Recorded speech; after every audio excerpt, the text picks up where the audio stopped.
Pada ulang tahun Partai Komunis Tiongkok minggu lalu di Taman Tiananmen, Xi Jinping dengan percaya diri berpidato yang isi pidatonya cukup menggentarkan banyak negara di dunia. Para pakar intelijen pertahanan dunia geger. Analisanya, pernyataan Xi Jinping ini tertuju pada gerakan negara G7 yang dengan terang-terangan anti strategi ekspansi Tiongkok yang dibungkus dengan bantuan ekonomi. Seperti strategi banyak penyebar agama agar agama mereka dianut banyak orang, mereka pakai strategi memberi bantuan ekonomi agar banyak orang jatuh hati dan berpindahlah menjadi penganut agama tersebut. Atau seorang playboy tebar pesona dengan sering memberi hadiah pada gebetan-gebetannya agar kemudian jatuh hati untuk dipacari. Kalau playboynya sadis, tujuan memacari cewek tersebut untuk diambil warisannya, dan itu sangat kurang ajar. Kita kembali ke Tiongkok. Tiongkok pakai strategi yang sama, ambil hati dengan bantuan ekonomi. Tetapi bukan uang yang diberi adalah produk. Produknya buatan di negeri Tiongkok, di mana modalnya cetak duit berbasis produksi. Sederhana kan? Tapi pejabat negara yang negaranya takut dengan Tiongkok dipasang doktrin bahwa kalau cetak uang itu akan inflasi negaramu. Wis, sakarepmu bos. Ingat, jabatan ada batasnya, ilmu juga ada batasnya.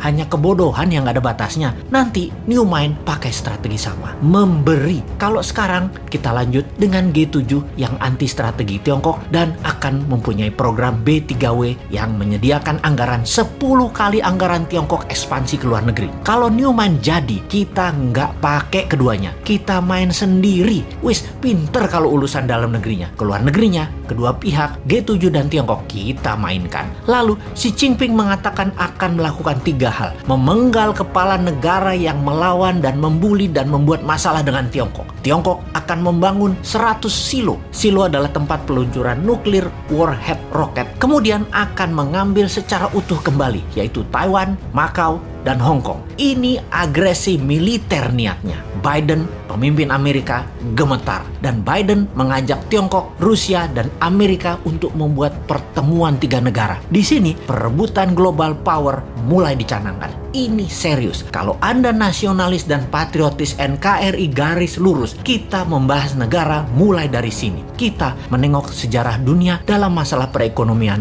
dunia. Tiongkok sejak 3000 tahun yang lalu adalah wilayah perdagangan dan produsen terbesar di dunia. Di zaman Bizantium, Konstantinopel, ada Alexandria misalnya. Banyak lagi wilayah yang sudah lengkap bentuk negaranya dan makmur. Semuanya berdagang dengan Tiongkok. Baru dalam 200 tahunan ini, Tiongkok kalah dagang dengan dunia barat karena kemajuan teknologi yang pesat di Eropa dan Amerika. Hingga Amerika kemudian membangun Korea Selatan dan Jepang untuk menguasai pasar Asia Timur. Namun, strategi Deng Xiaoping di tahun 1979 hanya dalam 40 tahunan, Tiongkok kembali menjadi yang terbesar perdagangannya. Salah satunya memang bangsanya terbiasa berproduksi, terbiasa dagang, dan kuat lapar bangsanya. Secara bawah sadar, bangsa Han itu adalah bangsa pedagang, pandai memberi di awal, pandai merendah, pandai dagang tanpa untung, yang penting pembeli untung dulu, pandai putar uang, dan jago dalam kesehatan alami biomedisin tradisional ala timur. Secara ekonomi dan kesehatan memang di nomor 1